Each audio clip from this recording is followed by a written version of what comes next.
আপনি খালি সদায় কয় ডিচিয়ে কৰিব আপনার এই অপদার্থ ডিচিয়ে যে করা নাই তার কারণে আজি আমি ইয়াত 50খন single teacher school Ranoj Pegu ডাঙরিয়া লাজ শরম অলপ পায় না নাই অলপ চলপ লাজ শরম আছে না নাই আপনার এই stupid DC nonsense DC he should have been suspended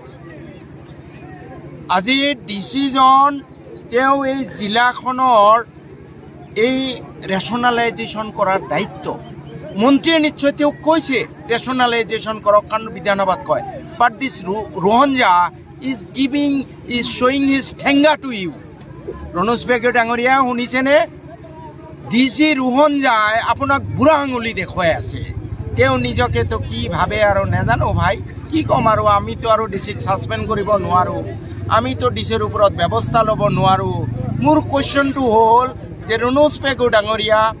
আপনি শিক্ষামন্ত্ৰী হিসাবে বাৰে বাৰে নিৰ্দেশ দিয়াৰ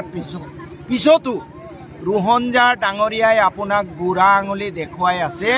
বৰপেটাত আপুনি যদি সময় আছে এতিয়াতো ইলেকশ্যনে আহি গ'ল যদি সময় আছে ইনকুৱাৰী কৰক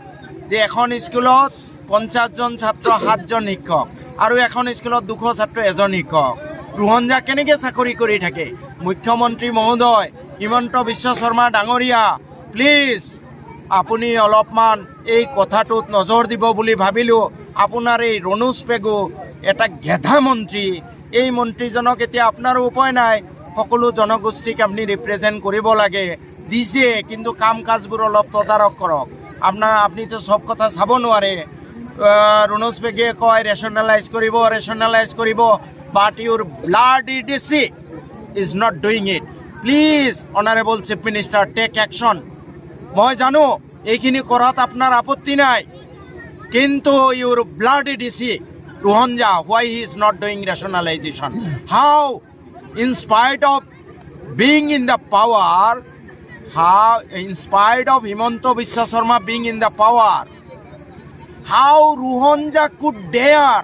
not to follow the instruction of the government মাননীয় মুখ্যমন্ত্রী মহোদয় অলপ নজর দিয়ক আপনার এক্সট্রা টকা খরচ নহয় ৰোহনজাৰ দৰে এই অপদাৰ্থ দেশৰ গাদ্দাৰ বিষয়াসকলৰ কাৰণে আমাৰ ৰাজ্যখন আজি শিক্ষাৰ ক্ষেত্ৰত পিছ পৰি আছে স্বাস্থ্যৰ ক্ষেত্ৰত পিছ পৰি আছে আৰু মই ৰাইজক এটা আহ্বান জনাওঁ ৰাইজে চৰকাৰৰ মুখাপেক্ষী নহয় আপোনালোকেও নিজৰ মাজৰ পৰা বিনা বেতনে আমাৰ বোৱাৰীবোৰ আছে আমাৰ ল'ৰাবোৰ আছে যিসকল matric pass higher secondary pass বিনা বেতনে শিক্ষক হিচাপে লগাওক আপোনালোকক চৰকাৰে দিয়া নাই মই বিধায়ক হিচাপে যুদ্ধ কৰিও পাৰা নাই তাৰ অৰ্থ আপোনালোকে আপোনালোকৰ সোণ আৰু হীৰাবোৰ কয়লা বনাব নেকি আপোনালোকে ইমিডিয়েট ব্যৱস্থা লওক চৰকাৰে যেতিয়া দিয়ে দিব বিনা বেতনে শিক্ষক নিজৰ অঞ্চলৰ পৰা নিয়োগ কৰক ধন্যবাদ স্যাৰ সৰু এটা ৰাজনৈতিক প্ৰশ্ন স্যাৰ বিগত সময়ত আমি দেখি আহিছোঁ যে কংগ্ৰেছৰ নেতৃত্বত বিৰোধী ঐক্যমঞ্চ গঠনৰ এটা কুচকাৱাজ চলি আছে এই ঐক্যমঞ্চ গঠনৰ পূৰ্বেই গৌৰৱ গগৈয়ে ঘোষণা কৰিছে যে কংগ্ৰেছে 100টা সিটত নিৰ্বাচন খেলিব এইবোৰ কথা মই নাজানো মই কোনো দলৰ হেডো নহয় যদি গৌৰৱ গগৈ ডাঙৰীয়া বা অন্যান্য বিৰোধী দলে আন্তৰিকতাৰে বিচাৰে যে বিজেপি শাসনৰ গাদীৰ পৰা যাব লাগে তেতিয়াহ'লে মই সকলোকে এটাই আহ্বান জনাওঁ এই গড়ৰ চামৰাৰ দৰে পুৰত মন্ত্ৰী মহোদয়ৰ কৰ্ণকুহৰত প্ৰৱেশ কৰিব না নাই তেওঁৰ অলপ লাজ শৰম বোলা বস্তু আছে না নাই মই নাজানো তেওঁ ডক্টৰ হয় তেওঁৰ শিক্ষামন্ত্ৰীত্বৰ কালত নতুন টিচাৰ এপইণ্টমেণ্ট দিব পৰা নাই বুজি পাইছোঁ কিন্তু অন্তত ৰেচনেলাইজ কৰি আপনি খালি সদায় কয় ডিচিয়ে কৰিব আপোনাৰ এই অপদাৰ্থ